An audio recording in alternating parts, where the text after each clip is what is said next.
Hi, I'm Chef Diane DeMayo and welcome to my kitchen. Today I am making an amazing fish dish. My friend April, on her channel, Cook with April, does another rendition of this. Hers is super tasty, but today we're going to do it my way. I have tilapia, then we're going to make a topping with some Kalamata olives, garlic, tomatoes, and feta cheese, and then we're going to set that fish and that topping on a nice bed of garlic spinach. First things first, let's get our mise en place together. We're going to chop up our tomatoes. When I get my Kalamata olives, I like to get the ones that don't have the pits on it. Before, when I didn't know what I was doing, when I was super young, still super young, I used to take the olives and remove the pits from them and have nice gunk underneath my fingernails. We don't do that anymore. We go for the easy way. Now I use this topping cold or at room temperature, but you don't have to do that. You can warm yours up and do a quick saute off in a pan, that's fine. But I have found that when you add a little salt to tomatoes, it draws out such lovely flavors. I use canola oil and sometimes I use olive oil to mix this up with. Doesn't matter, you can use whatever type of oil you want. Tomatoes done. In my bowl. Handful of Kalamatas. You can use whatever olive you want. I, for one, when I'm trying to make a Mediterranean dish, I generally tend to use a great Kalamata olive, only because the flavor lends such nice salt, almost like a slight bitter, delicious tastiness to a dish. I use a lot. You don't have to use this much. And that goes. And then my fresh garlic. If you don't like such a strong taste of garlic, I always recommend that you can mince up some garlic, put it in a container of oil, like a little dish, and let it set, and all the flavors from the garlic leach out into the oil, and you can just add that oil to your dish.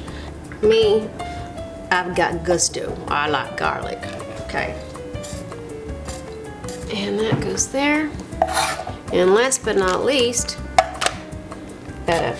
You can buy feta that's already cubed up, it really doesn't matter, but I have found, for me, that when I buy crumbled feta, it doesn't have great consistency. Half of the top of the feta in the package are big chunks, and at the bottom they're small and kind of nasty, so I don't like that. I like to be able to crumble up my own.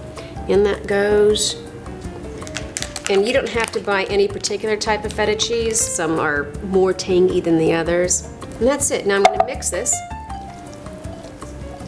Add a little salt, not too much, because remember my Kalamata olives are already salty. Boop, boop, boop. You could add any type of other herb to this. You could add basil, you could add oregano, but we're going to be plain and simple, nice and mixed. And now we're just going to let that sit. I'll drizzle some oil on that in just a hot second. Cut up some more garlic because we're making a nice garlicky spinach. I'm going to use about 3 cloves. And that's it. We are set. Let's get to the stove and start cooking this. My fish is ready to go, and as I always say, I never really like to put oil first into my pan. I always like to oil my protein. So a little oil goes on my protein, and it goes nice and hot pan. I'm using tilapia today. I love tilapia. Number 1, it's economical. Number 2, it's super tasty, it's a sturdy fish, but you could use whatever you want. Swordfish, halibut, sea bass, cod, any other types of white fish goes amazing with this particular dish. I'm going to give it just a little bit of salt. I don't like salting food too much because especially when I'm adding a topping to it, I don't want to overwhelm it, and I'm not one of those people who likes to put tons of salt on my product. All right. It's been about 3 minutes. I've been flipping over my fish, and different fish will have different times to flip. And I will give this about another 3 minutes to cook it through. I am actually going to use the same pan to cook my spinach in, a little fish flavor to it. I'm not into doing dishes today, so we're going to be very, very conservative on using just one pan. And this is, like I said, an extremely easy dish to do.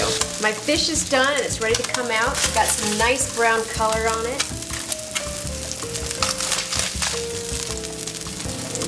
Here we go. Waste not, want not. I'm going to go straight back into this pan. A little oil. My spinach. Like the key to this is good sauteed spinach is sauteed quick. And I always add my garlic on top of my spinach because when you add the garlic to the oil, it gets burnt, a little bitter tasting, and we don't want that. We just want nicely wilted, quickly sauteed spinach. It's already starting to wilt. Literally 2 minutes. Now you can add whatever you want to the spinach. I just do garlic, oil, a little touch of salt. But you could saute this with bacon. Add some cream to it to make cream bacon spinach. But for today, Mediterranean style, keep it simple. You just want to add some fresh herbs, maybe some oregano. You can add cilantro, basil. I'm gonna give it a couple more tosses. And we're gonna start plating this super yummy, fabulous, tasty Mediterranean fish. My spinach is ready to go, so we're gonna start plating. We're gonna layer it with my spinach. Get some nice garlic in there. Then we're gonna have some fish. Another nice piece on top. And some delicious feta, Kalamata, tomato and garlic topping. And if I had some olive oil right now, I'd drizzle that on top. There you have it, pan-seared Mediterranean fish with sauteed garlic spinach and a beautiful topping of Kalamata olives, tomatoes, and feta cheese. And now, of course, the favorite part for me is stuffing my face. Hold on. Tender flaky. I love tilapia. With the tomatoes and the garlic and the feta cheese and the Kalamata olives, this is a home run. Super easy, quick to make. You gotta try it. And don't forget to check out my friend April on her fabulous YouTube channel, Cook with April. She makes an amazing Mediterranean fish topped with spinach and feta cheese. And I will see you next week, so don't forget to subscribe. Ciao. Hello, I am Chef Diane DeMayo and welcome to my kitchen. Today we are making something extremely fun and special. We are doing a different version of stuffed grape leaves.